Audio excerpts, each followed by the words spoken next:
There are still people coming in, but hello and welcome this afternoon, everybody. But please allow me to introduce myself. My name's Jane Coates and I work with public health at Warwickshire County Council.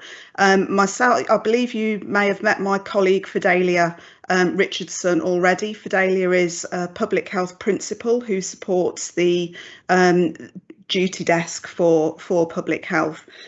So I've been asked by Sade, the Director of Public Health, to cover these meetings since Leanne has sadly left Warwickshire and moved to pastures new. As you might imagine, at this particular moment in time, recruiting public health consultants is a really tricky task.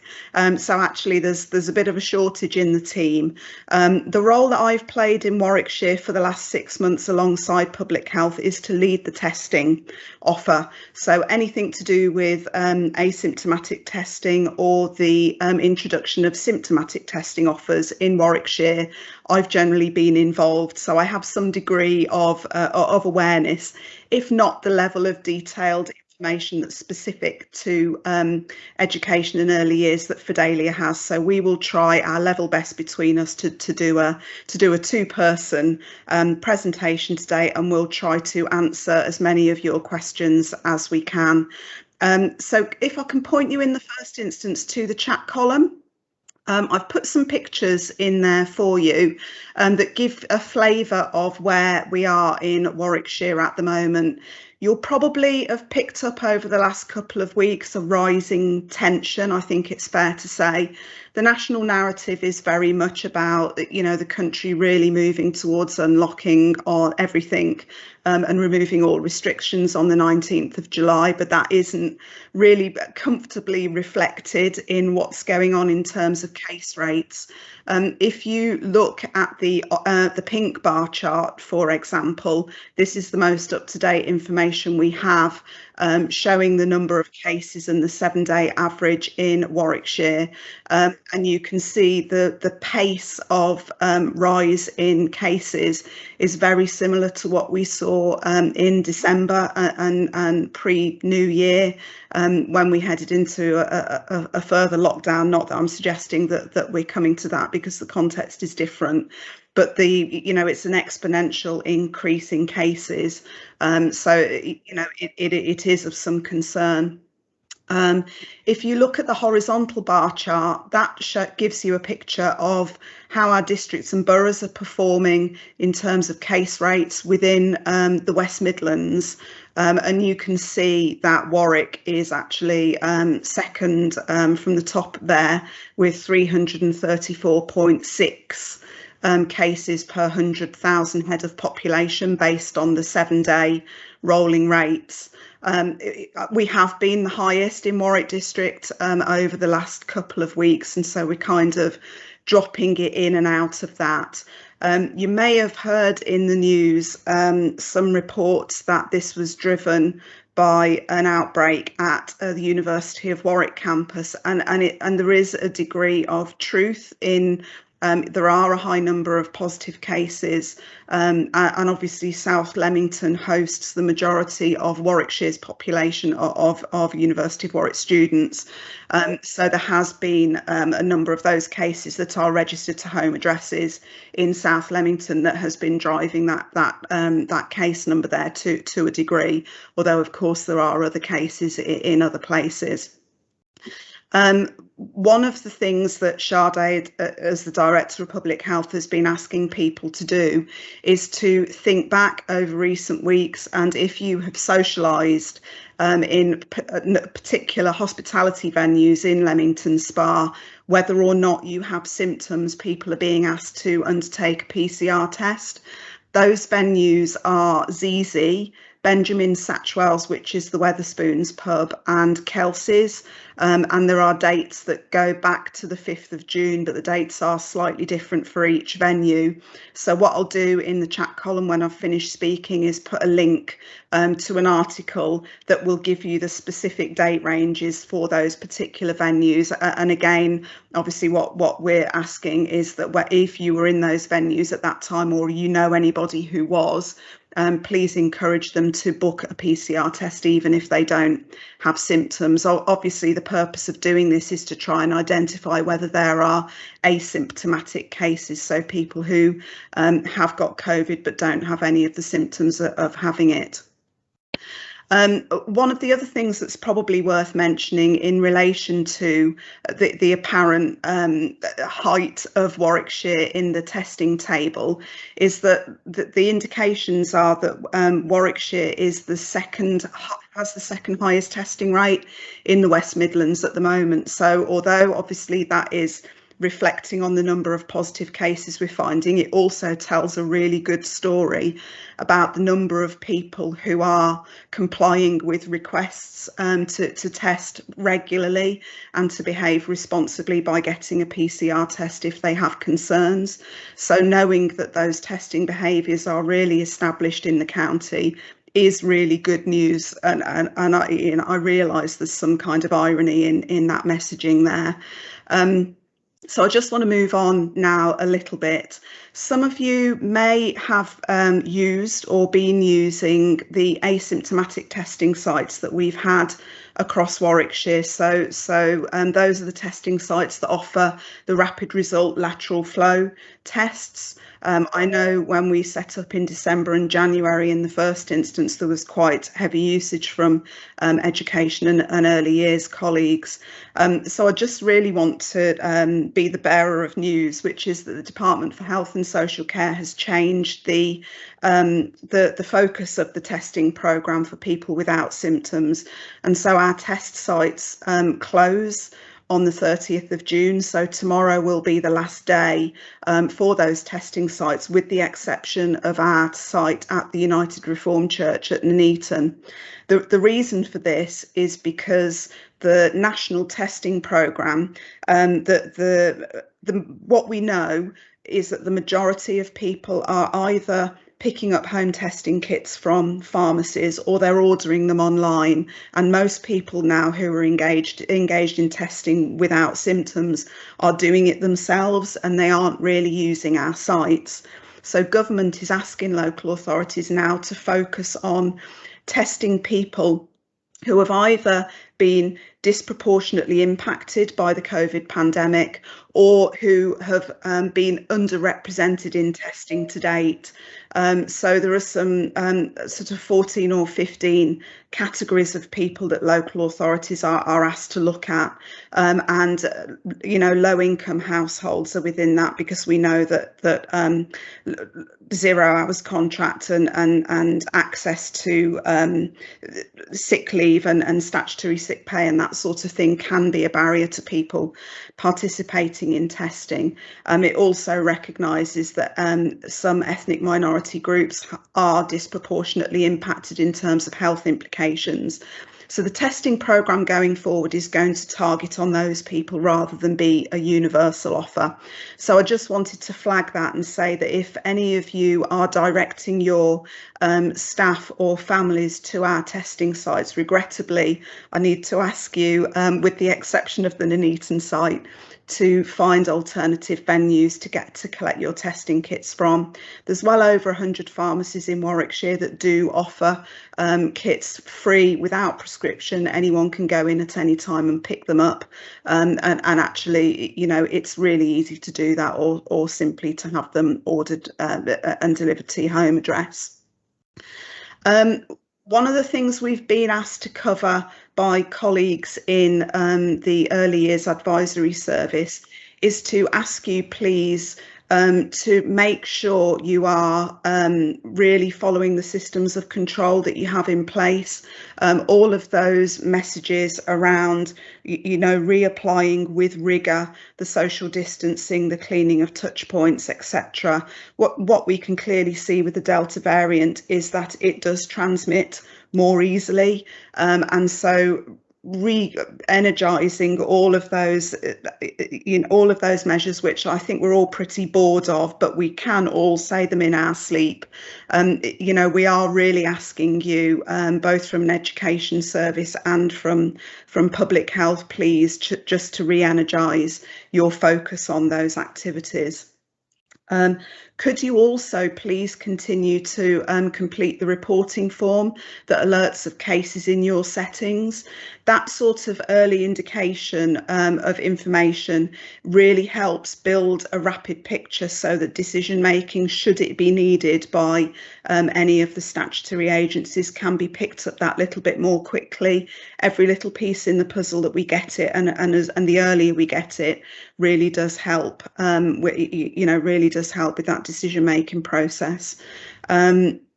I think at that point I will ask Fidelia if there's anything she wants to add that's specific to the early years setting. Do we have anything, Fidelia, that you want to chip in? Oh wait. Am I unmuted? I can hear you. Yep, we can hear you. Okay. I think I just wanted to go over a conversation with all years heads regarding PCR testing.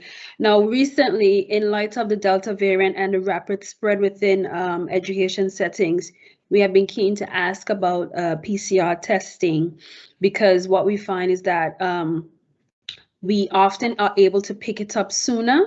And in education settings on the whole, it has been seen to spread quite rapidly.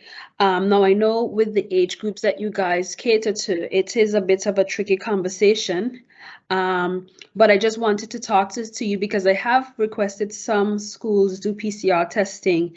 And if it's not something that parents are wanting to do with the children, that at least the household will PCR test. And I'm not sure if this was something done much in the past, but just to get some feedback from you guys in regards to how you feel about PCR testing for children in early year settings. So what we have been doing is, when there are positive cases in education settings, we send a letter that is from Public Health Warwickshire that is basically asking for the child and the household to PCR test, household contacts to PCR test. And I have said to some early year settings, if parents are not wanting to do PCR testing for the children, then the parents or the household contacts can do the PCR test, because it can be something that can be picked up in household contacts as well. So that's just one topic. And also, I just wanted to talk about reinforcing of our measures. What we have seen is that this variant has definitely spread quite rapidly throughout all settings, and we have to now kind of double down our efforts and try to be as thorough as possible in making sure that we are covering all our bases. So, I mean, social distancing, I'm sure, is almost impossible within some settings with children this age. But other things like cleaning, for teachers to do LFT routine testing, all these measures that we started out with, just to make sure that we are sticking with those, just to try our best to keep these keep the variant COVID-19 out of all education settings. We definitely need to ramp up again, because it's seen to spread quite rapidly, and we want to prevent it from getting into settings as much as we possibly can. Also, earlier last week, we got a query regarding mixing of bubbles due to staffing issues, and I just wanted to touch on that.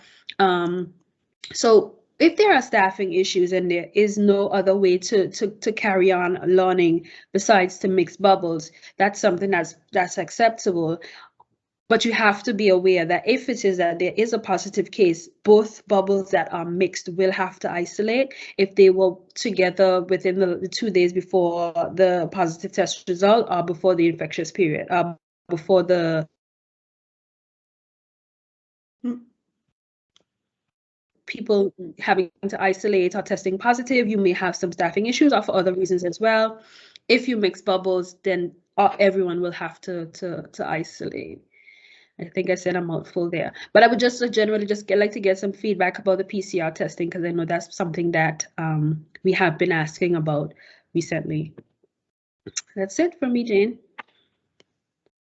Lovely. I keep trying to mute myself and it's unmuting. There seem to be some problems with Teams today, so apologies if you've been hearing me type the responses to the questions as Fidelia was talking. I'm just going to go quickly scan through the chat column and see if there's anything else that we can pick up at the moment. But do bear with me because it's actually remarkably difficult to follow the questions as new ones come in, because the chat column does tend to jump all over the place. Corinna Bagger has put a question in around parents not being keen on testing, and is it still recommended that if parents test negative, the children are likely to be negative too? The fact is, I'm not entirely aware of that message having been given out. What I can tell you is that the lateral flow tests, and in fact PCR tests, are clinically safe to use with children aged 2 and over, but certainly how testing is operated, whether you go to a testing site to do it or you do the tests yourselves, is that with smaller children, parents are asked to administer the tests. And if parents aren't comfortable with administering the tests, then you realistically aren't going to get the test results. But the position from the Department for Health and Social Care has been for quite some time. I'm thinking back to January, potentially, that while children aged 2 and over can be tested, it was deemed at that point in time that the rate of transmission and the potential impact of COVID on children at that young age almost didn't balance out with the anxiety caused both to parents and children of the test being administered. So that was always the balance against the requirement for small children to be tested regularly. I do wonder at this moment in time whether we might hear something different, given that transmission rates are clearly higher in younger age groups at the moment, potentially because these are groups that have not yet been covered by vaccinations. But at this moment in time, there is no message other than the fact that testing can be used with children aged 2 and above, but it is at parental discretion. So I'm not sure, Corinna, whether that absolutely answers your question, but it is nevertheless the position as we have it. I'm not sure if there are any other questions. Are we still inviting comments for Fidelia, please, if anyone has any? I haven't seen any. I think we're good. Hoping that means I was clear. Yeah. Yeah, I'm just going to quickly defer to Sonia and Jessica here. Do you feel we've covered everything? Is there anything else that would be appropriate for us to cover so that the group feels we've provided the best information we can at the moment? I'd like to thank you both very much, because it's great having you both here. And just to say, if you have got any questions, anyone, you can put your hand up and Jessica will unmute you. So make the most of the opportunity now. Otherwise, in 2 weeks' time, Jane and Fidelia will be here again. You will know them by then. So feel free to send your questions in beforehand if you want to. I think I have a question that you might be able to clarify, because it's coming from a couple of settings, and that's around people who choose to travel abroad and then have to go into quarantine when they return. And we've had a couple of questions around whether children can return to the setting if they've been tested after 5 days. Just to release. The guidance is a little bit confusing there, Fidelia. Okay, so yes, I know we did have this conversation over the phone, over the emails. The thing is, so if they go away and come back, they can do test to release after 5 days. So that goes for adults and children alike. There's this thing called test to release. So basically, any person that travels, with children don't test. Any person that travels out of the country and back, they need to do a day 2 test, and they need to do a day 8 test. But there's also the option to do a day 5, so before the day 8. If they test negative on day 5, they can move around as normal, but they have to do a day 8 as well. Now you're asking about the day 5, which is the test to release. If parents decide to test their children, because children under 4 do not need to test based on the guidelines. If they opt to do the test on day 5 and that test is negative, that PCR test is negative, then they can return to the setting based on government guidelines. But they have to have a negative PCR test result, of course. Does that answer the question? Thank you, Fidelia. It's a minefield out there, as I'm sure you know. Thank you. No problem. Are there any other questions?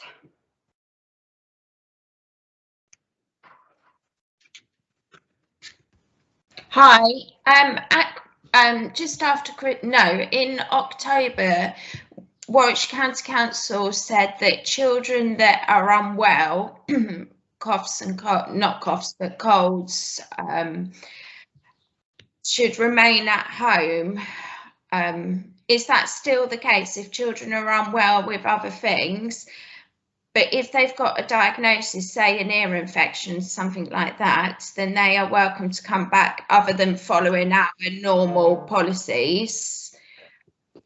But if children are presenting unwell with colds, are they still to remain at home?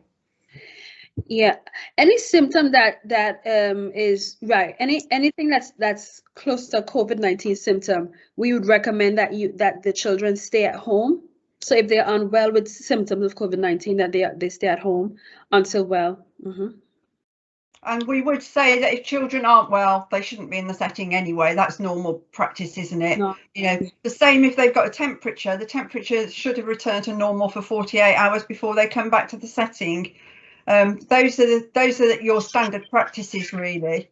But I know that can be challenging for some of you in terms of parents who feel that the child's well enough to come back. You've got to make that judgment call. And that's the bottom line, really. The advice is still, if children are not well, they should not be in the setting. Okay, I think I saw another hand pop up. Yeah, it looks like Laura White. Laura, I think you're on mute. Hello, is that better? Welcome, Laura. I've got a member of staff who's done a lateral flow test and she's got a very faint line, and I've taken that to be positive and she's gone for a PCR test. If the PCR test did come back negative, can I let her back into the bill, you know, into work, or does she have to do 10 days because she's got this faint line on a lateral flow? No, the PCR no, test you take the would override that. Beg your pardon, Fidelia. That's okay. Go ahead. So I've just got to wait for the PCR. She's isolating now. Yes. No, that would be absolutely right, Laura. That the PCR test is really the one that is deemed the most reliable in terms of how it picks up the virus in the sample. So that's the one.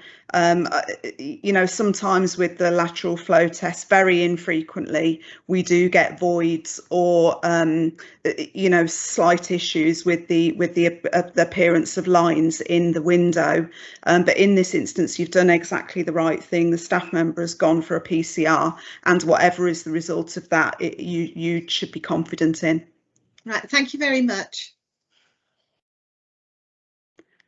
I can only see that I've got Laura White plus one other on my screen. If somebody else has a hand up, I'm afraid I can't see who it is.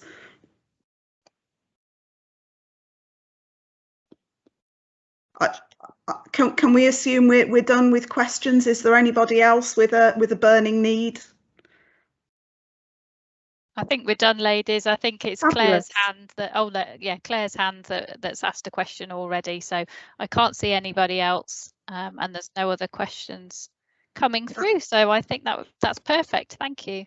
That's really brilliant. Thank you. Well, it's lovely to meet you. And as Sonia and Jessica said, you'll see us again in a fortnight's time. I apologise if there was any loss of service, if you like, following Leanne's departure. But I know that you've had Fidelia in the background consistently for quite some time. But you know, we're here and very happy to work with you and to look at early years specific issues. Please do raise them, and we'll look forward to seeing you again in a fortnight's time. Take care, everybody, and have a good couple of weeks. Bye. Thank you.